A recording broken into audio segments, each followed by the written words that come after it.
नमस्कार, जय जोहार। क्या आप भी गवर्नमेंट एग्जाम्स की तैयारी करना चाहते हैं? क्या आप भी मेमोरी टेक्निक्स और ट्रिक्स के जरिए बहुत ही कम समय में स्मार्ट स्टडी करना चाहते हैं? क्या आप चाहते हैं कि सीजी व्यापम टॉपर आपको पढ़ाए?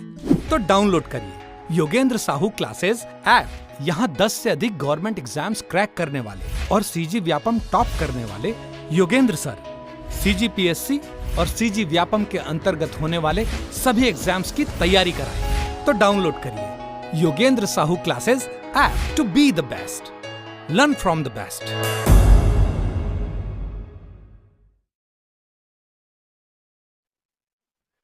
नमस्कार दोस्तों, आप सभी का स्वागत है योगेंद्र साहू ऑनलाइन क्लासेस में। मैं हूं आकाश चंद्राकर और आज हम लोग पढ़ेंगे जियोग्राफी के एमसीक्यू, जिसमें कि रिवर के बारे में पढ़ने वाले हैं। ठीक है, इसमें 35 क्वेश्चन रहने वाला है। जैसा कि मैंने कहा था कि 50 क्वेश्चन तक लेकर आऊंगा, तो उस वीडियो में आप देखेंगे तो मैंने तक की बात की थी।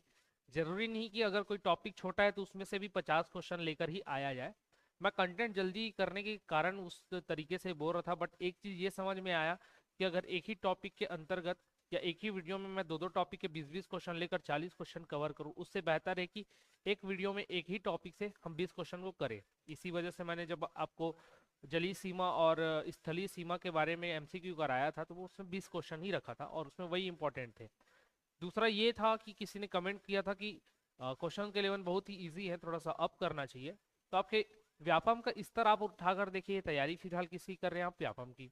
अगर उसका स्तर आप उठाकर देखेंगे तो उनमें जहां तक ही अभी तक मैंने अनुभव किया है और कितना प्रीवियस ईयर क्वेश्चन एनालाइज किया है, उसमें केवल आपके सिंगल वन लाइनर क्वेश्चंस आते हैं जियोग्राफी के। ज़्यादा टफ क्वेश्चन उसमें पूछा नहीं जाता है। फिर भी आपके कमेंट को मद्देनजर रखते हुए मैंने यहाँ पर प्रयास किया है कि थोड़े से सूची वाले क्वेश्चंस हम इंक्लूड करें। और एकदम टफ की बात कर रहे हैं तो वो आपके पीएससी के लेवल में आते हैं, जहाँ पर वहाँ पर कूट दिया जाता है। तो वैसे क्वेश्चंस भी करेंगे, लेकिन पहले वन लाइनर चला लेते हैं, क्योंकि हाल फिलहाल के जो एग्जाम टारगेट कर रहे हैं, ज़्यादा जो स्टूडेंट टारगेट किए हुए हैं और जो ज़्यादा डिमांडिंग में स्टूडेंट थे, वो सारे के सारे प्रयोगशाला परिचारक से संबंधित एग्जाम के दृष्टिकोण से थे। तो इस वजह से उसको टारगेट किया गया है। कुछ समय बाद हम कुछ समय कहने का मतलब हुआ तो 10-15 दिन के अंतर्गत ही उस अकॉर्डिंग भी हम क्वेश्चन को चेंज करते हुए चलेंगे, जहां आपको कथन कारण वाले क्वेश्चन भी जियोग्राफी में भी देखने को मिलेंगे। तो पहले एक साथ वन लाइनर क्वेश्चन टाइप में हम सभी चीज़ों को कवर करते हुए चलते हैं। फिर जब मिसलेनियस करेंगे तो वहाँ कथन कारण भी करेंगे, तो वो आपसे भी बनेंगे, जो नए व्यूवर्स हैं, जो नए स्टूडेंट हैं, उनसे भी बनेंगे। ठीक है, तो इस चीज़ को आप थोड़ा सा देखते हुए सोचते हुए चलिएगा। ठीक है, तो आज से इस क्वेश्चन को, आज इस इंडियन रिवर को हम लोग पढ़ेंगे। इंडियन रिवर सिस्टम में वैसे तो बहुत सारी नदियाँ आती, तो जितने भी क्वेश्चंस है मेरे ख्याल से प्रीवियस ईयर क्वेश्चंस के अकॉर्डिंग ही मैंने ये बनाया है, सेटअप किया है, और इसी के अराउंड ही आपको क्वेश्चन सारे देखने के लिए मिलते हैं। ठीक है, इसका पीडीएफ कहाँ पर मिलेगा? तो इसका पीडीएफ आपको ऐप पर मिलेगा। योगेंद्र साहू क्लासेस ऐप आपको इंस्टॉल करना है। वहाँ आप जाएंगे तो 30 रुपीज़ का एक कोर्स है, जिसमें आपको सारे के सारे पीडीएफ अवेलेबल हो जाएंगे। किससे रिलेटेड? तो वो भी इंडियन जियोग्राफी से रिलेटेड है, जिसमें आपको इंडियन जियोग्राफी के सारे क्वेश्चंस मिलने वाले हैं, जो भी हम यूट्यूब पर कराने वाले हैं एमसीक्यू। ठीक है, सिमिलर वैसा ही जैसे कि छत्तीसगढ़ सीजी जियोग्राफी का और छत्तीसगढ़ के सारे एमसीक्यू का मिलता है, सिमिलरली साइंस का मिलता है, उसी प्रकार से इसका भी मिलेगा। तो आप जाकर परचेज कर सकते हैं, सारे पीडीएफ आपको अवेलेबल हो जाएंगे। 30 रुपीज़ मिनिमम चार्जेस रखने का कारण क्या है, पहले भी हम लोग बता चुके हैं कि इनके पीछे भी टाइपिस्ट की मेहनत होती है, कुछ और भी चीज़ें रहते हैं। सॉरी, माफ करना। तो उनको देखते हुए इन चीज़ों के लिए थोड़ा सा क्या बोलते हैं, रेट को उतना रखा गया है। ठीक है, बहुत ही मिनिमम रेट है, ज़्यादा कुछ उसमें है नहीं। ठीक है, अब हम लोग चलते सीधे डायरेक्ट क्वेश्चन की ओर आएंगे। पहला क्वेश्चन देखते हैं हम लोग। कावेरी नदी जल विवाद मुख्यतः किन दो राज्यों के मध्य में है? कावेरी नदी, पहले तो ये पता चलना चाहिए कि आपकी कावेरी नदी निकलती कहाँ से है। ठीक है, जहां से निकलती होंगी उनका जो प्रवाह क्षेत्र होगा, अगर आपको ये नॉलेज में है तो आप आसानी से बता पाएंगे कि कौन से दो राज्यों के मध्य में विवाद का कारण होगा। तो ये भारत का हमारा मैप है। अब इस मैप में इधर से देखेंगे तो गुजरात, यहाँ पर भी गुजरात से इधर महाराष्ट्र आता है, छोटा से इधर निकला हुआ रहता है गोवा, फिर यहाँ से ये कर्नाटक रहता है, ये केरल वाला पार्ट हो जाता है, और ये फिर आपका ये वाला हिस्सा पूरा तमिलनाडु रहता है। तो यहाँ कर्नाटक पर एक ब्रह्मगिरी की पहाड़ी है, इस ब्रह्मगिरी की पहाड़ी से निकलता है आपका कावेरी नदी, और ये कावेरी नदी इस तरीके से बहते हुए एंटर करती है तमिलनाडु में, और तमिलनाडु से फ्लो करते हुए ये आपके बंगाल की खाड़ी में जाकर विसर्जित हो जाती है, या फिर वहां पर डेल्टा का निर्माण करती है और समुद्र से मिल जाती है। तो जब ये ब्रह्मगिरी की पहाड़ी से निकलती है कावेरी नदी, तो बहेगी कितने राज्यों में? मैंने जैसे कि अभी बताया, ये कर्नाटक में बहती है और फिर ये तमिलनाडु में बहती है। तो इन दोनों राज्यों में बहती है और साल दर साल एक किसी न किसी गर्मियों के टाइम में आपको हमेशा सुनने के लिए मिलता होगा कि कावेरी नदी जल विवाद फिर से उभर कर सामने आया है। ठीक है, और वो विवाद हमेशा आपके कर्नाटक और तमिलनाडु राज्यों के मध्य ही रहता है। तो क्या आएगा आपका? कर्नाटक और तमिलनाडु। ठीक, तो इसमें तीन चीजें याद रखनी है आपको। कावेरी नदी निकलती कहाँ से? ब्रह्मगिरी की पहाड़ी से। ब्रह्मगिरी की पहाड़ी कहाँ? तो ये है आपके कर्नाटक में। प्रवाहित कहाँ होती है? कर्नाटक और तमिलनाडु। और इन दोनों राज्यों में प्रवाहित होने के कारण इन्हीं के बीच में जल विवाद होता है। ठीक, तो इतना चीज आपको ध्यान में रखना है। क्वेश्चन नंबर 2, हिमालय पार की नदियां हैं। हिमालय पार की नदियों का क्या अर्थ होता है? पार की नदियां मतलब क्या? मतलब कि जैसे कि हमारे भारत का स्ट्रक्चर है, सभी को मालूम है। ठीक है, और इधर से ऐसे जाएंगे तो ये ठीक इस तरीके से बनता है।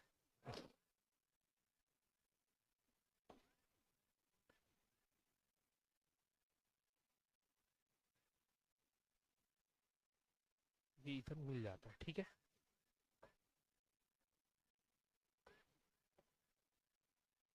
ये इस तरीके से है, मान के चलना। ठीक, उतना विशेषकर अच्छे से तो नहीं बनाया डायग्राम, बट समझने के लिए। ये हमारी हिमालय कहाँ रहती? इस ओर रहती है। ये हिमालय हमारा फैला हुआ है 4 श्रेणियों में। ठीक है, 4 श्रेणियों में फैला हुआ है। सबसे ऊपर वाले को हम लोग बोलते हैं ट्रांस हिमालय, मतलब हिमालय पार। ट्रांस का मतलब ही होते हैं उस पार। तो जो मेन हिमालय होता है वो क्या होता है आपका? ये बृहद हिमालय मेन हिमालय होता है। इसके बाद मध्य हिमालय या लघु हिमालय के बारे में बात करते हैं हम लोग। और आखिरी वाला रहता है शिवालिक हिमालय। शिवालिक हिमालय या फिर नवीन हिमालय, जो कि सबसे नया है। तो ये 3 लेवर मुख्य हिमालय का होता है। हिमालय के उस पार एक और चौथा लेयर पाया जाता है, जिसको हम लोग बोलते हैं पार, ट्रांस हिमालय। ट्रांस हिमालय। और इसी बृहद हिमालय या फिर इन 3 मुख्य हिमालयों के उस पार के जो भी नदियां होती है, या उस पार जो भी नदियों का उद्गम होता है, उन सभी को हम लोग क्या बोलते हैं? हिमालय पार की नदियां। ठीक है, तो हिमालय की 4 श्रेणियां आपको याद रखना है। ट्रांस हिमालय, बृहद हिमालय, लघु हिमालय और शिवालिक हिमालय। ये ट्रांस हिमालय के साथ जो नदियां निकले या उसके और पार थे या इसी के आसपास से जो नदियां निकलती, वो सारी की सारी क्या नदियां कहलाती? हिमालय पार की नदियां। तो उसी को इस क्वेश्चन में पूछा गया है कि हिमालय पार की नदियां कौन कौन सी है। तो हिमालय पार की नदियां कौन कौन सी है? तो सबसे पहले तो आपको पता होना चाहिए, 4 ऑप्शन दिख रहा है, इन चारों ऑप्शन में 3 जगह गंगा लिखा है। और ये गंगा जो नदी होती है वो सभी सॉरी, तीनों ऑप्शन में गंगा दिया हुआ है। और गंगा नदी जो होती है उत्तराखंड से निकलती है। उत्तराखंड से निकलती है, तो ये तो हिमालय के अंदर से निकलती है, क्योंकि उत्तराखंड हिमालय के नीचे गोद में है।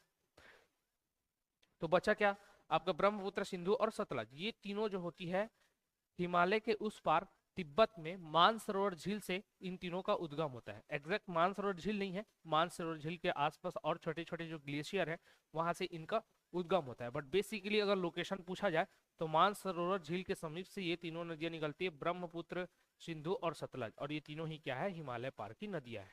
ठीक है, तो जो हिमालय के उस पार से निकले वो हिमालय पार की नदियां याद रखना है। ब्रह्मपुत्र, सिंधु, सतलज। कई बार ये क्वेश्चन पूछा गया है और इसको आपको याद रखना है। फिर गंगा नदी को बांग्लादेश में किस नाम से जाना जाता है? तो गंगा नदी अभी हम लोगों ने देखा, गंगा नदी निकलती कहाँ से है? तो ये निकलती उत्तराखंड से। उत्तराखंड में भी कहा तो गोमुख हिमनद से निकलती है। गोमुख हिमनद से इसका उद्गम होता है गंगा नदी का। और ये 2 धाराओं के आने से मिलती है, भागीरथी और अलकनंदा जब दोनों मिल जाते हैं देवप्रयाग में, तो वहां से फिर गंगा नदी के नाम से जाना जाता है। ठीक है, तो ये एक नदी ऐसे आती है और एक नदी ऐसे आती है, और ये दोनों आपस में जब मिल जाती हैं और आगे बढ़ती है, इसको हम लोग गंगा के नाम से जानते हैं। ये भागीरथी और एक अलकनंदा। और भी इसमें और बाकी बाकी नदियां आकर जुड़ती जाती है इस ओर से। मेन आपको गंगा पर फोकस करना, तो भागीरथी और अलकनंदा आकर मिली, गंगा का निर्माण हुआ। ये मुख्य रूप से कहाँ से निकलती? तो गोमुख हिमनद उत्तराखंड से निकलती है। अब ये बहते बहते कहाँ पहुंचती है? बांग्लादेश। बांग्लादेश में किस नाम से जाना जाता है? तो बांग्लादेश में ये नाम से जाना जाता है पद्मा नाम से। किस नाम से? पद्मा नाम से जाना जाता है। ठीक है, और बांग्लादेश में जाने के बाद फिर ये ब्रह्मपुत्र के साथ मिलते हुए एक नए धारा का निर्माण करती है। उसका आगे पढ़ेंगे, उसका नाम क्या है। तो गंगा नदी को बांग्लादेश में किस नाम से? पद्मा नाम से जाना जाता है। फिर देखते हैं सूची 1 और सूची 2 को सुमिलित कीजिए। ठीक है भाई, सूची 1 और सूची 2 को सुमिलित करते हैं। एक में दिया आपको नदियों के नाम, दूसरे में दिया सहायक नदियों के नाम। तो इसमें दिया गंगा नदी। तो गंगा नदी की सहायक नदी कौन सा है? अब हम लोग छत्तीसगढ़ के दृष्टिकोण से देखें तो हम लोगों ने गंगा नदी अपवाह तंत्र या सोन नदी अपवाह तंत्र पढ़ा है, तो उसमें हम लोग क्या पढ़ते हैं, ये जो सोन नदी है इसके साथ छत्तीसगढ़ की अन्य नदियां जाकर मिलती है, और ये सोन नदी किससे जाकर मिल जाती है, गंगा से। तो एक तो यहीं से क्लियर हो जाता। ठीक है, तो ए का 4 आएगा, ये सबको क्लियर था, ए का 4 आएगा। ठीक, और भी ऑप्शन में हो सकते हैं। फिर गोदावरी नदी, गोदावरी नदी की जो सहायक नदी है वो है मंजरा या फिर मंजीरा बोलते हैं इसको, मंजरा या फिर मंजीरा नदी। ठीक है, गंगा के बाद मैं यमुना को लेता तो भी क्लियर हो जाता, क्योंकि गंगा की सोन नदी थी और यमुना की केन नदी होती है, गंगा की सोन और यमुना की केन नदी होती है। गोदावरी की मैंने मंजीरा बता दी, और कृष्णा बचा उसका क्या हो जाएगा, भीमा। तो भीम और कृष्ण महाभारत के पात्र हैं, तो वो आपस में को रिलेट करके आप याद कर सकते हैं कि कृष्णा और भीमा एक साथ, मतलब कृष्णा नदी की सहायक नदी भीमा, गोदावरी की मंजरा, और गंगा की सोन नदी, यमुना की केन नदी। ये ऑप्शन कहाँ मिल रहा है, ए का 4, बी का 3, सी का 1 और डी का 2। तो ये वाला ऑप्शन जहां पर मिलेगा वो आपका सही हो जाएगा। तो ये मेरे ख्याल से ऑप्शन नंबर डी होता है, जहां पर डी का 3, बी का 3, सी का 1 और डी का 2 था। ठीक है, तो ऑप्शन डी आपका सही होगा। फिर क्वेश्चन नंबर 5 देखते हैं। क्वेश्चन नंबर 5 के पहले मैं कहना चाहूंगा कि अभी जो प्रयोगशाला परिचारक का वैकेंसी आया हुआ है, उसका कोर्स हमारे क्लासेस के द्वारा लॉन्च किया गया, तो वो कोर्स आप परचेज करके अपनी पढ़ाई को आगे बढ़ा सकते हैं। और जिन लोगों ने अपनी तैयारी कर रखी है वो टेस्ट सीरीज लगातार दिलाते रहिए, मात्र 99 रुपये में टेस्ट सीरीज अवेलेबल है, वो परचेस कीजिए और अपनी तैयारियों का आकलन करते लगातार चलते रहिए। क्योंकि ये मान के चलिए, मैं हमेशा से बोलते रहा हूँ, 15 जनवरी को आपको टारगेट लेकर चलना है कि उस दिन तक आपकी सारी तैयारियां, सारी टेस्ट सीरीज आप दिला कर रख ले और अपनी तैयारी को 100% तक पहुंचाने का प्रयास करते रहे। ठीक है, उसके आगे और मिलता है तो फिर आपका बफर टाइम है, एक्स्ट्रा टाइम है, तो इस बात का ध्यान रखना। भारत की वृहत्तम नदी कौन है, भारत की वृहत्तम नदी, सबसे लंबी नदी, वृहत्तम मतलब बड़ी नदी कौन सी है। तो भारत के संदर्भ में जब बात करें बड़ी नदी, लंबी नदी, ठीक है, तो वो सब किस में आती है, गंगा नदी को बोला जाता है। क्योंकि गंगा नदी की लंबाई कितनी है, 2525 किलोमीटर तक ये बहती है भारत में। तो भारत में बहने वाली सबसे लंबी नदी, ये भारत की सबसे लंबी नदी बोले तो क्या है, आपका गंगा नदी होती है। और इसका उद्गम भी, गंगा नदी का उद्गम भी कहाँ है, आपके भारत में ही है। और 2525 किलोमीटर आपको याद रखना है। महानदी का याद करना है तो 858, ये इंडिया के दृष्टिकोण से उतना इंपॉर्टेंट हो चाहे ना हो, लेकिन आपके छत्तीसगढ़ के दृष्टिकोण से बहुत इंपॉर्टेंट है, तो ये आपको याद रखना है। गोदावरी का कितना है, तो 1465 है, 1465। कृष्णा का कितना है, तो 1400 किलोमीटर है, तो ये आपको याद रखना है। फिर क्वेश्चन नंबर 6, दक्षिण भारत की नदियों में सबसे लंबी नदी है। अब पूरा भारत का पूछा था, अब दक्षिण भारत का पूछा है। दक्षिण भारत को हम कहाँ से मानते हैं, नर्मदा नदी के नीचे का एरिया या फिर प्रायद्वीपीय भारत को हम लोग दक्षिण भारत बोलते हैं। ठीक है, और उसमें जो सबसे लंबी नदी होती है वो आपकी कौन सी होती है, गोदावरी नदी होती है, क्योंकि इसकी लंबाई कितनी है, 1465 किलोमीटर। कृष्णा की अभी मैंने बताया 1400 किलोमीटर। कावेरी का कितना होता है, तो 805 किलोमीटर। और नर्मदा का कितना है, तो 1312 किलोमीटर। ठीक है, और नर्मदा के नीचे के क्षेत्र क्या होता है आपका, दक्षिण भारत आता है। तो 1465 के साथ गोदावरी नदी सबसे लंबी नदी है, और इसकी लंबाई की वजह से ही, और इसके सबसे पुरानी नदी होने की वजह से, पुराना नदी बोल रहा हूँ ना, सबसे वृहद क्या बोलना चाहिए, वृद्ध नदी कहाँ की, दक्षिण भारत की सबसे वृद्ध नदी गोदावरी नदी। और उसी वृद्धपन के कारण इसको दक्षिण भारत की गंगा भी कहते हैं। अब दक्षिण भारत की गंगा का भी दो मत है, लंबाई के अकॉर्डिंग गोदावरी, पुरानेपन के कारण गोदावरी, और पवित्रता के कारण आपका कावेरी नदी। तो पवित्रता की दृष्टि से दक्षिण भारत की गंगा पूछे तो कावेरी, लंबाई के दृष्टिकोण से या पुरानेपन के दृष्टिकोण से गोदावरी, ये याद रखना है आपको। क्वेश्चन नंबर 7 देखते हैं। निम्नलिखित में से कौन सी नदी अमरकंटक के पठार से निकलती है। तो अमरकंटक का पठार कहाँ लोकेट करता है, एमपी पे लोकेट करता है, और यहाँ से आपका निकलता है, यहाँ से खैर दो नदियां निकलती है और दोनों अलग अलग दिशाओं में जाती है। एक का नाम है नर्मदा जो कि पश्चिम की ओर बहती है, और एक का नाम है सोन जो कि पूर्व की ओर बहती है। ठीक है, नर्मदा अपना अलग अपवाह तंत्र बना लेती है और सोन नदी आगे जाके गंगा के साथ मिल जाती है। तो अमरकंटक के पठार से ये दो नदियां निकलती है। ऑप्शन में देखते हैं हमें क्या दिया गया है, गोदावरी, कृष्णा, तवा और सोन। तो आपका आंसर क्या हो जाएगा, सोन नदी। क्वेश्चन नंबर 8, गंगा एवं ब्रह्मपुत्र की संयुक्त जलधारा किस नाम से जानी जाती है। अभी मैंने बताया था कि गंगा नदी बांग्लादेश में जाकर किस नाम से जानी जाती है, पद्मा।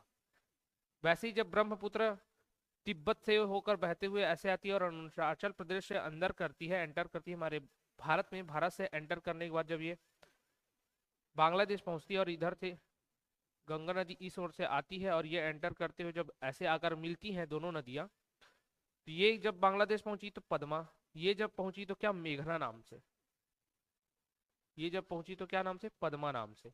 और जब ये दोनों आपस में मिल जाती तो इनकी संयुक्त धारा को हम लोग बोलते हैं, सॉरी ये मेघना नहीं है, ये जमुना है, जमुना। ब्रह्मपुत्र जब बांग्लादेश पहुंचती तो उसको जमुना नाम से जानते हैं, और गंगा नदी जब बांग्लादेश पहुंचती तो पद्मा नाम से। जब दोनों मिल जाते हैं तो उसको हम लोग बोलते हैं क्या, मेघना, मेघना नदी। ठीक है, तो गंगा एवं ब्रह्मपुत्र की संयुक्त जलधारा क्या कहलाती है आपका, मेघना कहलाती है। पद्मा मैंने बता दिया, गंगा नदी बांग्लादेश में। जमुना मैंने बता दिया, ब्रह्मपुत्र नदी बांग्लादेश में। सांगबो कौन है, तो सांगपो नदी भी ब्रह्मपुत्र नदी को ही बोला जाता है। कहाँ, तिब्बत एरिया में। क्लियर, तो ये सारे नाम में क्लियर होने चाहिए। हम ब्रह्मपुत्र बोलते हैं, तिब्बत वाले उसको सांगपो बोलते हैं। अरुणाचल प्रदेश में इसी को दिहांग भी बोल दिया जाता है। फिर ये जब बांग्लादेश पहुंचती तो उसी को जमुना बोलते हैं, और पद्मा जो कि गंगा है उसके साथ मिलती तो मेघना कहलाता है। क्वेश्चन नंबर 9, सुंदरवन का डेल्टा कौन सी नदी बनाता है। तो सुंदरवन के डेल्टा के बारे में हम लोग जब पढ़ते हैं इंडिया के दृष्टिकोण से तो हम लोग गंगा नदी को याद रखते हैं, लेकिन ये याद रखना कि ये गंगा और ब्रह्मपुत्र संयुक्त रूप से जब दोनों नदियां मिलती हैं और आगे बढ़ती हैं तो वो भी इसका निर्माण करती है। तो जहां दोनों नदियों का आपको ऑप्शन दिया जाए जैसे कि इसमें दिया गया है तो आपको इसी को आंसर लेकर चलना है। ठीक है, इसमें आपको अलग से किसी और को नहीं मारना है। तो गंगा और ब्रह्मपुत्र सुंदरवन डेल्टा का निर्माण करती है। अब मेरा आप लोगों से क्वेश्चन है कि सुंदरवन का डेल्टा जो है उसमें किस प्रकार की वनस्पतियां पाई जाती है या किस प्रकार के वन उसमें पाए जाते हैं, आप कमेंट करके जरूर बताइएगा। क्योंकि मैं ये उम्मीद करके चलता हूँ कि अभी तक आप लोगों ने कम से कम इंडियन जियोग्राफी कुछ न हद तक पढ़ रखा होगा। तो कमेंट करके बताइएगा कि सुंदरवन के डेल्टा में किस प्रकार की वनस्पतियां या वृक्ष पाए जाते हैं। क्वेश्चन नंबर 10, निम्नलिखित में से कौन सी नदी का उद्गम भारत में नहीं हुआ है। तो भारत में किसका उद्गम नहीं हुआ है ये देखना है हमें। चार ऑप्शन देखते हैं। कावेरी, तो इसका तो हुआ है ब्रह्मगिरी पहाड़ी से, कर्नाटक। नर्मदा, अमरकंटक, एमपी। ब्रह्मपुत्र ये नहीं हुआ है, ये कहाँ से हुआ, तो अब तिब्बत में होता है। ठीक है, रावी नदी भी हमारे भारत की नदी है जो कि आपके रोहतांग दर्रा से इसका उद्गम होता है। रोहतांग दर्रा कहाँ है, तो एचपी हिमाचल प्रदेश में। ये कहाँ था, तो कर्नाटक में। ये कहाँ है, तो एमपी में। तो ब्रह्मपुत्र हमारे भारत में उद्गम नहीं होता, तो यही सही आंसर होगा। तो ये उद्गम कहाँ होता है, तिब्बत में। तिब्बत में भी कहाँ, तो मानसरोवर झील के समीप आंगसी ग्लेशियर, आंगसी। ठीक है, आंगसी ग्लेशियर से ब्रह्मपुत्र नदी का उद्गम होता है। कहाँ, मानसरोवर झील के समीप आंगसी ग्लेशियर से। कहीं कहीं पर आंगसी से पहले हम लोग चेमा युंगडुंग को लेते थे, चेमा युंगडुंग। तो अभी भी अगर आंगसी न दे और चेमा युंगडुंग दे तो ये आंसर मारना। दोनों के अलावा मानसरोवर झील दे तो भी वो आंसर ले सकते हो, तो ये ध्यान में रखते हुए चलना। फिर गंगा और ब्रह्मपुत्र नदियों का उद्गम स्थान क्रमशः स्थित है। गंगा और ब्रह्मपुत्र नदियों का उद्गम स्थान क्रमशः स्थित है। कहाँ स्थित है, गंगा का कहाँ है, उत्तराखंड में। ठीक है, तो उत्तराखंड यहाँ दिया है, ये दिया है, तो ये आपका आंसर डायरेक्ट हो गया। अभी मैंने ब्रह्मपुत्र के बारे में बताया, ब्रह्मपुत्र नदी कहाँ से निकलती है, तिब्बत में। तिब्बत में भी कहाँ, तो तिब्बत में मानसरोवर झील के समीप आंगशी ग्लेशियर फिर चेमा युंगडुंग ग्लेशियर से निकलती है। और गंगा गोमुख हिमनद उत्तराखंड से। थोड़ा सा सर्दी है इस वजह से आवाज अगर क्लियर ना आ रहा हो तो उसके लिए क्षमा चाहूंगा। फिर लूनी नदी के संदर्भ में निम्नलिखित कथनों में से कौन सा एक सही है, कौन सा एक सही है। तो सही के बारे में आपको पूछा है, अधिकतर इसको अप अंडरलाइन करना चाहिए कि सही है ये पूछ रहा है कि सही नहीं है पूछ रहा है। तो सही क्या है ये देखते हैं। यह बहकर खंभात में की खाड़ी में जा मिलती है, तो नहीं। अब लूनी नदी के बारे में पहले समझा देता हूँ तो आपको समझ में आ जाएगा कि आंसर कैसे सही होने वाला है। लूनी नदी निकलती है ये आपके राजस्थान शहर में अरावली पर्वत के पश्चिम साइड से बहते हुए निकलती है। और लूनी नदी जब बहती है इस एरिया में, ये अरावली पर्वत इस तरीके से, तो जब यहाँ से लूनी नदी ऐसे निकलती है तो बहते हुए आती है। ठीक है, थोड़ा आगे से ही निकलती है राजस्थान एरिया से और ऐसे बहते हुए आती है। ठीक है, और बहते बहते जब ये आती है तो आगे इसके सामने पड़ता है क्या, थार का मरुस्थल। और थार का मरुस्थल जब पड़ता है तो ये थार के मरुस्थल में लुप्त हो जाती है, गायब हो जाती है। ठीक है, वहां एक दलदली क्षेत्र का निर्माण करती है और अंदर ही गायब हो जाती है। ये पूरे मुहाने तक नहीं पहुंच नहीं पाती, किसके, समुद्र के, इसलिए मुहाना नहीं बना पाती है। ठीक है, तो ये अरावली पर्वत से निकलती पश्चिम की ओर से, इतना इसके बारे में ध्यान रखना। और लूनी नदी खंबात की खाड़ी में जा मिलती नहीं, मैंने अभी बताया क्या होती है इसके साथ कि ये थार के मुसल में जाकर लुप्त हो जाती है। या बहकर कच्छ की खाड़ी में जाती है नहीं, समुद्र से मिलता ही नहीं है। या पाकिस्तान में बहते हुए सिंध की सहायक नदी में विलीन हो जाती नहीं, तो यह कच्छ के रण में दलदली भूमि में लुप्त हो जाती है। तो ये आपका सही है, कच्छ के रण में क्या होता है, दलदली भूमि में लुप्त हो जाती है। ठीक है, तो इसको याद रखना। अब मैंने अभी बोला थार, थार का मरुस्थल, तो जो थार का मरुस्थल वाला एरिया है वो केवल राजस्थान में ना होकर थोड़ा मात्रा में आपके कच्छ साइड में भी फैला हुआ है, और वहीं पर ये जाकर उनके दलदली भूमि का निर्माण करते हुए उसमें लुप्त हो जाती है, पूरे समुद्र तक नहीं पहुंच पाती। ठीक है, तो याद रखना। फिर तिब्बत में मानसरोवर झील के पास किस नदी का उद्गम स्रोत है? तो तिब्बत में मानसरोवर झील के पास से तीन नदियां निकलती है, मैंने शुरू में बताया, जो कि हिमालय पार की नदियां हैं और हमारे भारत में बहती है। पहला कौन सा है आपका, सिंधु को याद रखना। पहला कौन सा है, सिंधु। दूसरा कौन सा है, सतलज। और तीसरा कौन सा है, ब्रह्मपुत्र। तो ये तीन नदियां जो हिमालय पार की नदियां हैं, और तीनों का उद्गम स्थान ये जो मानसरोवर का झील है इसी के पास पास ये सभी निकलते हैं। तो मानसरोवर झील के पास से, जो कि तिब्बत में स्थित है, वहां से क्या निकलेगी, सिंधु भी निकलेगी, सतलज भी निकलेगी, ब्रह्मपुत्र भी निकलेगी। तो इनमें से सही आंसर होता है। और इसमें से भी सिंधु और ब्रह्मपुत्र की लंबाई लगभग बराबर होती है, 2900 किलोमीटर के आसपास। फिर क्वेश्चन नंबर 14 देखते हैं, निम्न में से किस नदी को बिहार का शोक कहा जाता है? बिहार का शोक, तो बिहार का शोक कहा जाता है कोसी नदी को। किस नदी को बोला जाता है? कोसी नदी को बिहार के शोक के नाम से जाना जाता है। अब मैं आप लोगों से कमेंट में पूछना चाहता हूं कि इस कोसी नदी का उद्गम कहाँ से होता है, ये कोसी नदी कहाँ से निकलती है, इसको आप लोग कमेंट करके बताइएगा। ठीक है, तो बिहार का शोक क्या है, कोसी नदी। कारण क्या है कि ये कोसी नदी हर साल अपने मार्ग को परिवर्तित करते रहती है। इसका एक फिक्स डायरेक्शन नहीं है कि अगर ये यहाँ से निकला है तो ये इस तरीके से बहेगा और यहाँ किसी अन्य नदी में जाकर मिल जाएगा। ये गंगा नदी में तो जाकर मिलेगी, लेकिन कभी इस मार्ग से मिलेगी, कभी आगे से मिल जाएगी, कभी यहाँ से मिल जाएगी। तो इसका एक फिक्स डायरेक्शन नहीं होता। इस वजह से क्या है, आसपास के इलाकों में बहुत ज्यादा बाढ़ या त्रासदी लाती, इस वजह से इसे बिहार का शोक कहा जाता है। क्वेश्चन नंबर 15 देखते हैं, तिब्बत में बहने वाली नदी सांगपो निम्नलिखित में से किससे होकर भारत में प्रवेश करती है? तो तिब्बत में बहने वाली सांगपो किसको बोला जाता है? अभी मैंने बताया था, सांगपो बोला जाता है ब्रह्मपुत्र को। और ब्रह्मपुत्र नदी जब इधर तिब्बत से ऐसे निकलते हुए आती है तो अरुणाचल प्रदेश से होकर भारत में एंट्री लेती है। तो कहाँ से लेती है? अरुणाचल प्रदेश में से हमारे भारत में मैदानी इलाकों में, पहाड़ी इलाकों में एंट्री करती है। ठीक है, और वहां पर इसको दिहांग नाम से जाना जाता है, क्योंकि वहां बहने वाली दिहांग या लोहित नदी जो है इससे आकर मिलती है, दिहांग भी मिलती है, लोहित भी मिलती है। तो विश्व का सबसे बड़ा नदी द्वीप माजुली का निर्माण किस नदी में करते हैं? अभी मैंने बताया कि एक नदी है जो तिब्बत से निकलती है जिसका नाम सांगपो है, वो अरुणाचल प्रदेश में आकर भारत में एंटर करती है। ठीक है, सांगपो इसको तिब्बत में बोलते हैं, हमारे भारत में इसको किस नाम से जाना जाता है? ब्रह्मपुत्र। अब ये ब्रह्मपुत्र नदी जब असम में पहुंचती है तो असम में पहुंचने पर ये बहुत बड़े द्वीप द्वीप का निर्माण करती है। इसका पानी दोनों ओर से इस तरीके से बहते हुए आगे बढ़ता है और यहाँ पर एक द्वीप का निर्माण होता है। ये द्वीप किस नाम से जाना जाता है? माजुली द्वीप। और इसी के बारे में पूछा कि किस नदी पर स्थित है, तो ये है ब्रह्मपुत्र नदी पर। इसके बारे में एक एक्सटर्नल फैक्ट और याद रख लेना कि इसको जिले का दर्जा दिया गया है। माजुली द्वीप को जिले का दर्जा दिया गया है केंद्र सरकार के द्वारा। ठीक है, तो अपने आप में एक जिला है। फिर निम्नलिखित में से कौन सी नदी दक्षिण से उत्तर की ओर प्रवाहित होती है? दक्षिण से उत्तर की ओर प्रवाहित होती है। अधिकतर आप देखेंगे कि उत्तर से निकलती हैं नदियां और नीचे की ओर आती है, ये तो पूर्व की ओर चली जाती है। इसमें जस्ट उल्टा पूछा कि दक्षिण से ये निकलती है और उत्तर में जाकर ये मिल जाती है।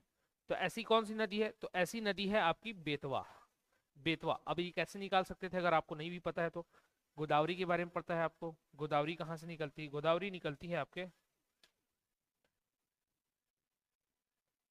गोदावरी नदी निकलती है नासिक में, त्रयंबकेश्वर की पहाड़ी से गोदावरी नदी निकलती है। ठीक है, त्रयंबकेश्वर की पहाड़ी अगर आप भारत का लोकेशन देखेंगे तो यहाँ पर है महाराष्ट्र में, और इधर से निकलती है, इस ओर बहती है। तो कहाँ से निकली? पूर्व से निकली, सॉरी पश्चिम से निकली और पूर्व की ओर गई। ठीक, या फिर उत्तर और दक्षिण की स्थिति देखेंगे तो ये उत्तर की ओर हुआ और ये क्या हुआ? दक्षिण की ओर हुआ। कावेरी नदी सेम ब्रह्मगिरी की पहाड़ी से निकलेगी और ये भी नीचे की ओर चली जाएगी, तो ये भी उत्तर से दक्षिण में। कृष्णा सेम, कृष्णा इनके बीच में बहता है जो सेम टू सेम इसी को फॉलो करता है। बचा क्या? ये महाबलेश्वर की पहाड़ी से निकलता है सामने, सब याद रख लेना। महाबलेश्वर की पहाड़ी से क्या? कृष्णा नदी।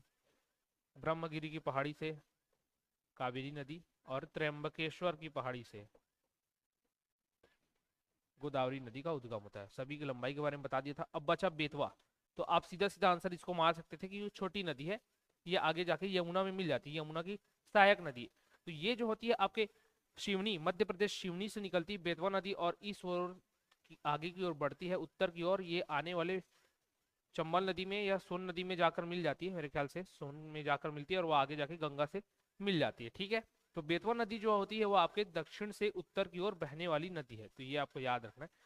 कौन सी नदी? बेतवा नदी दक्षिण से उत्तर की ओर बहती है।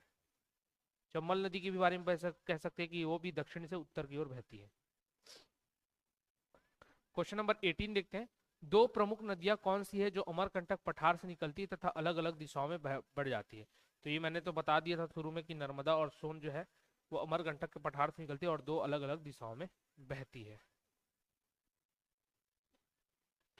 फिर क्वेश्चन नंबर 19, सहायक नदी और मुख्य नदी इसको बताना है और उपयुक्त में से कौन सा सुमेलित है ये बताना है। कौन सा सुमेलित है मतलब सहायक नदी और मुख्य नदी आपस में रिलेट कर पा रहे हैं या नहीं, या सही है कि नहीं, इसको हमें बताना है। तो चंबल नदी क्या मुख्य नदी, चंबल जो सहायक नदी वो किसकी है? नर्मदा की है क्या? तो नहीं, चंबल तो किसकी है? ये यमुना की सहायक नदी है, नर्मदा की नहीं है। फिर सोन और यमुना, सोन यमुना की नहीं है, सोन डायरेक्ट जाकर आपके गंगा में मिल जाती है, तो ये भी नहीं है।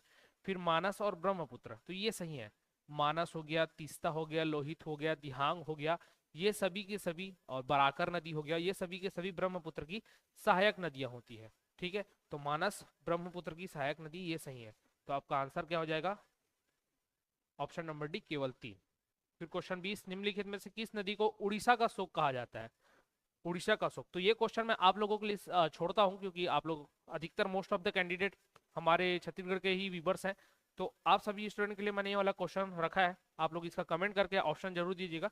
सभी स्टूडेंट्स से आग्रह करूंगा कि कमेंट जरूर कीजिएगा ताकि मुझे पता चले कि आप लोगों को इसके बारे में जानकारी थी या नहीं थी। तो उड़ीसा का शोक किसको कहा जाता है? महानदी, ब्राह्मणी, वैतरणी या वैनगंगा? सही हो या गलत हो आप लोग कमेंट करके जरूर बताना। अगले क्लास में मैं आपके कमेंट्स जरूर देखूंगा और बताऊंगा, और आप सभी को अप्रिशिएट भी करना चाहूंगा क्योंकि पिछले लेक्चर में मैंने जो भी क्वेश्चन आप लोगों से पूछा था आप लोगों ने उसके जवाब दिए थे। ठीक है, तो आप सभी जो भी स्टूडेंटों ने कमेंट किया था उन सभी का धन्यवाद। इसी तरीके से और भी कमेंट कीजिएगा कि इसका सही आंसर क्या होने वाला है। तो क्वेश्चन नंबर 20 आप लोगों के लिए मैंने छोड़ा हुआ है। ठीक है, क्वेश्चन नंबर 21 देखते हैं। निम्नलिखित में से नदियों की लंबाई का सही अवरोही क्रम और आरोही क्रम दो चीजें होती है। पहले इसको क्लियर कर देता हूं तो आप अगर किसी को ना भी पता हो तो समझ जाएगा।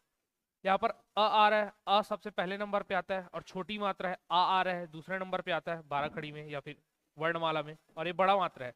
तो बड़ा मात्रा है मतलब बढ़ते क्रम में ले जाना है, छोटा मात्रा है मतलब घटते क्रम में ले जाना है, और अव मतलब कम ही होता है। ठीक है, तो मात्रा से बस आप याद रख लेना, जहां पर पहले आ रहे हैं मतलब ये घटते क्रम की बात कर रहे हैं, और बड़ा मात्रा आ रहा है मतलब ये बढ़ते क्रम की बात कर रहे हैं। तो यहाँ पर अवरोही क्रम पूछा है तो हमें क्या बताना है? घटते क्रम को बताना है।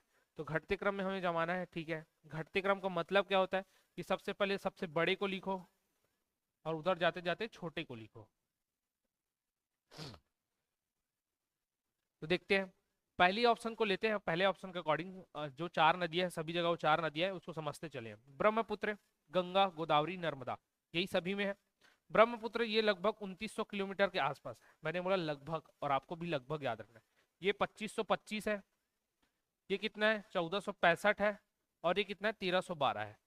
तो अगर देख पा रहे होंगे कि पहले ही ऑप्शन में आपको एक घटते क्रम का सीरीज दिखा होगा कि 2900, फिर 2525, फिर 1465, फिर 1312। तो यही आपका पहला आंसर ही सही हो जाता क्योंकि अवरोही क्रम पूछा गया था। बाकी में बैठा कर देख लो, 2525 है, फिर 1465 है, फिर 2900 है, गलत हो गया। 2900 है, फिर 1312 है, फिर 1465 है, गलत हो गया। 2525 है, फिर 2900 है, गलत हो गया। तो पहला ही आपका सही बैठता है। तो आपको डिस्टेंस याद होना चाहिए, कहां से कौन सी नदी निकलती है, कम से कम ये याद होना चाहिए। क्वेश्चन नंबर 22, निम्नलिखित में से कौन सी नदी एस्चुरी का निर्माण करती है? अब एस्चुरी होता क्या है ये समझ लो। तो एस्चुरी मतलब एस्चुरी और डेल्टा दो चीजें होती, क्या होती है? एक एस्चुरी होता है जो यहाँ लिखा है, और एक होता है डेल्टा। ठीक है, इन सब का अगर आप डिटेल में कोर्स चाहते हैं तो हमारे फुल CGFM कोर्स के साथ भी जुड़ सकते हैं, जहां पर आपको सभी चीजों को बहुत ही अच्छे तरीके से पढ़ाया जाता है, जहां आप हर सब्जेक्ट की पर्टिकुलर तैयारी कर सकते हैं। ठीक है, तो एस्चुरी अगर मैं यहाँ पर रफ आपको बताना चाहूँ मैपिंग के जरिए, तो जो भी नदी समुद्र में मिलने से पहले किसी भी प्रकार का नाली का निर्माण नहीं करती है, टुकड़ों में नहीं बढ़ती, डायरेक्ट जाकर मिल जाती है। तो जो नदी समुद्र में डायरेक्ट जाकर मिल जाती, जैसा कि वो बहते हुए आ रही थी, तो वो क्या कहलाता है? एस्चुरी कहलाता है। ठीक है, उसको हम लोग क्या बोलते हैं?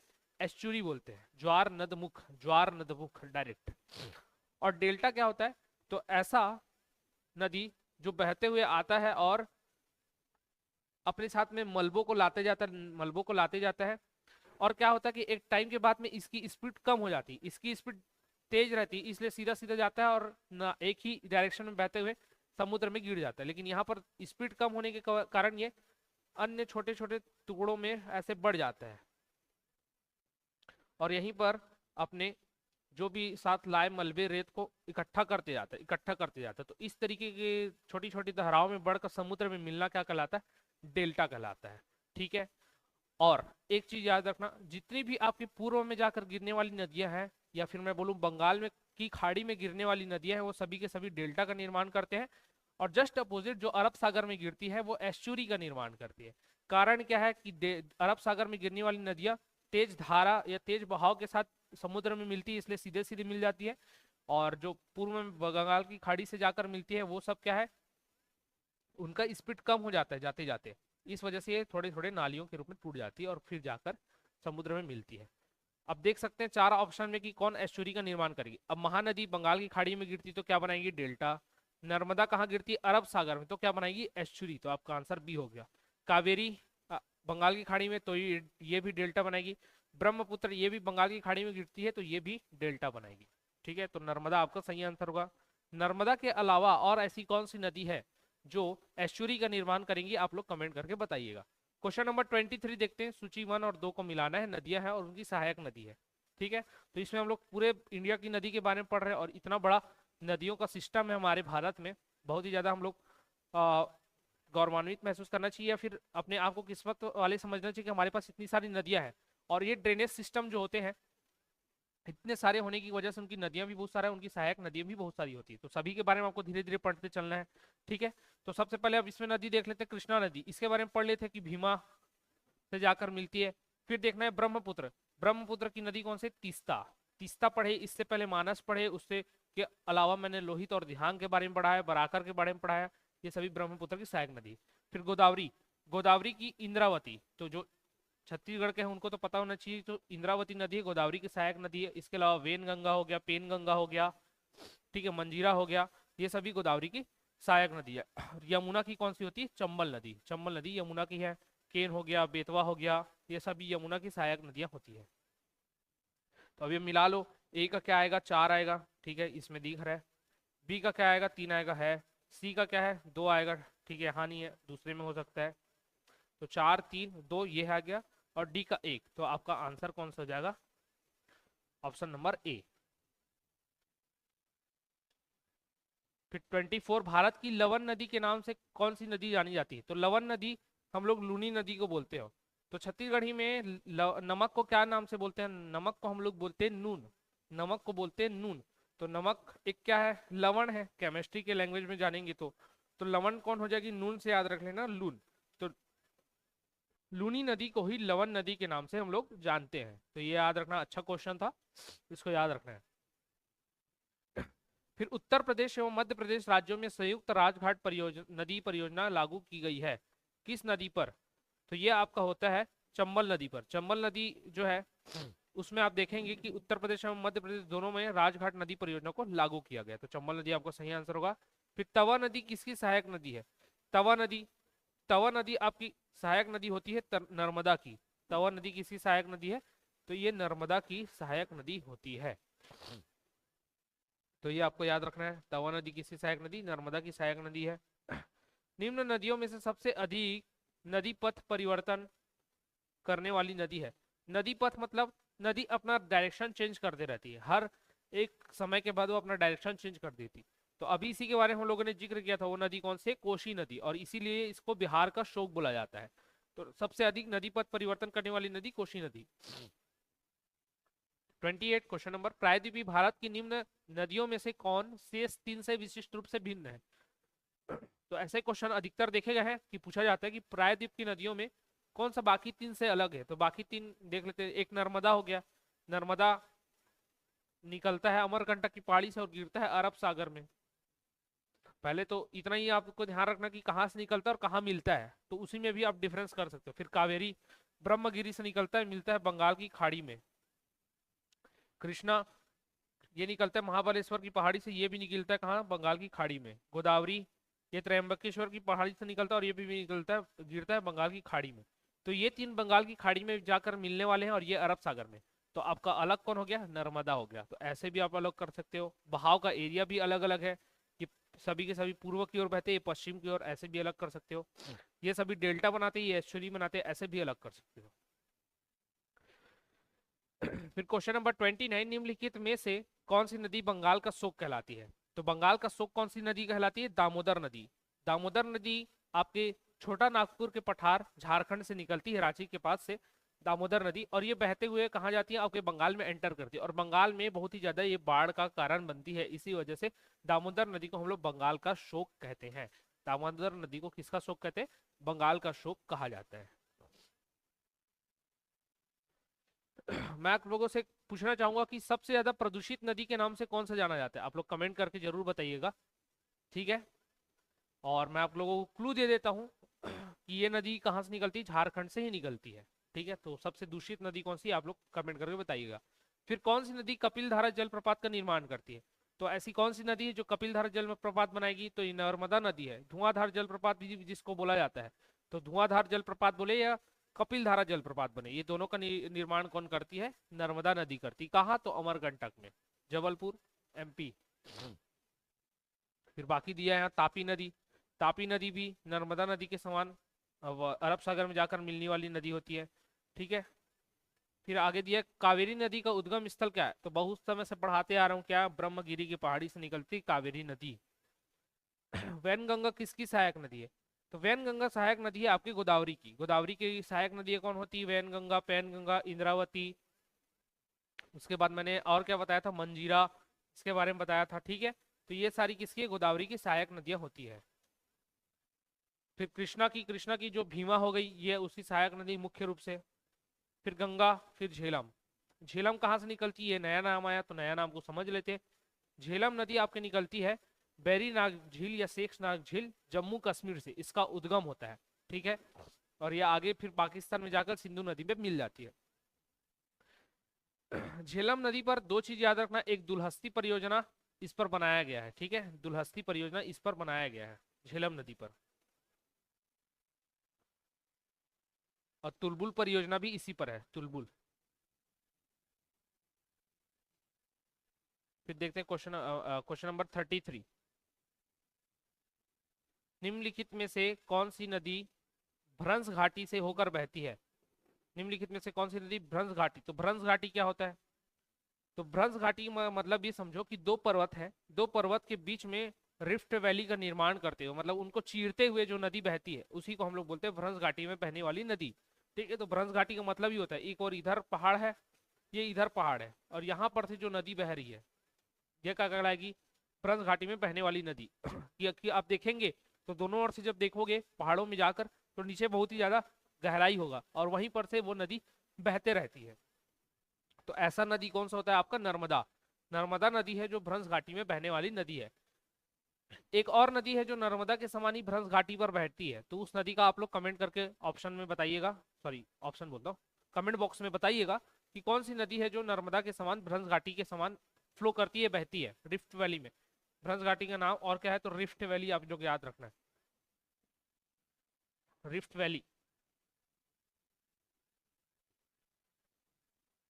अच्छा, यहाँ पर ये मैंने दुलहस्ती परियोजना बताया था और तुलबुल परियोजना बताया था, ठीक है। तो एक बार मुझे कंफ्यूजन हो रहा है कि वो एग्जैक्ट में झेलम है या नहीं है, मैं कमेंट आपको लोगों को बाद में बता दूंगा अगले लेक्चर में। तो इसको अभी थोड़ा सा डिले करते या स्किप करते हुए चलना, ठीक है। लेकिन झेलम नदी कहाँ से निकलती? तो आपको बेरीनाग शेषनाग झील से निकलती, ये याद रखना। फिर देखते हैं क्वेश्चन नंबर 34, शिप्रा नदी निम्नलिखित में से किसकी सहायक नदी है? क्षिप्रा नदी। क्षिप्रा नदी किसकी सहायक नदी है? तो क्षिप्रा नदी आपकी सहायक नदी है चंबल की। क्षिप्रा नदी चंबल में जाकर मिल जाती है। क्षिप्रा नदी के किनारे बढ़ता बहुत ही एक फेमस मंदिर बसा हुआ है, 12 ज्योतिर्लिंगों में से एक महाकालेश्वर उज्जैन का, ठीक है। उज्जैन नगरी या फिर महाकालेश्वर जो है वो क्षिप्रा नदी के किनारे बसी है और ये चंबल की सहायक नदी होती है, ठीक है। अधिकतर लगता है कि नर्मदा में जाकर कहीं मिल जाएगी, है ना, या फिर गोदावरी वहीं से निकलता है तो गोदावरी में जाकर मिल जाएगी, ऐसा लगता है। बट ये दोनों से नहीं मिल, दोनों में जाकर नहीं मिलती, ये चंबल नदी पर जाकर मिल जाती है, तो इसका आपको याद रखना है। तो क्षिप्रा नदी की इसकी सहायक नदी है चंबल नदी, क्षिप्रा नदी के किनारे बसा शहर उज्जैन, और कौन सा मंदिर, तो महाकालेश्वर। फिर आज का अंतिम क्वेश्चन वाले वाला है, गोदावरी नदी का उद्गम स्थल क्या है। गोदावरी नदी का उद्गम स्थल क्या है, इतने समय से पढ़ते आ रहे, त्रयंबक की पहाड़ी, त्रयंबक की पहाड़ी, तो त्रयंबक गांव जो है यहाँ से आपके गोदावरी नदी का उद्गम होता है, ठीक है। तो ये थे आपके 35 क्वेश्चन जो कि रिवर सिस्टम पर बेस्ड थे। आगे जब हम लोग मिसलेनियस क्वेश्चन भी करेंगे तो और भी क्वेश्चन को लेकर आऊंगा मैं, जो कि आपके नदियों पर बेस्ड रहेंगे, ठीक है। लेकिन अभी हम लोग कवर करते चलेंगे टॉपिक वाइज चीजों को। तो अभी नदी को पढ़ लिए, नदी के आगे हम लोग जलप्रपातों की ओर जाएंगे, बांध की ओर जाएंगे, बहुउद्देशीय परियोजना की ओर जाएंगे, ठीक है। तो उसमें भी नदियों के नाम आपके आते रहेंगे, जहां पर भी कुछ नया चीज आएगा, जैसे कि झेलम आया, उसी तरीके से मैं नया चीज भी जब नदियों का नाम आएगा तो उसमें आपको 1-2 पॉइंट एक्स्ट्रा बताते हुए चलूंगा। झेलम के बारे में मैं अगले लेक्चर में आपको क्लियर कर दूंगा कि मैंने जो 2 चीज बताया वो सही है या नहीं, ठीक है। थोड़ा सा आवाज में अगर दिक्कत आया होगा तो उसके लिए क्षमा चाहूंगा, और जो भी आंसर मैंने मांगे वो कमेंट करके जरूर बताइएगा। सेशन अच्छा लगा हो तो ज्यादा से ज्यादा शेयर करना, सब्सक्राइब करके रख लेना चैनल को, ताकि वो आपके काम आता रहे, ठीक है। तो इस वीडियो में इतना रखते हैं, आप सभी का धन्यवाद।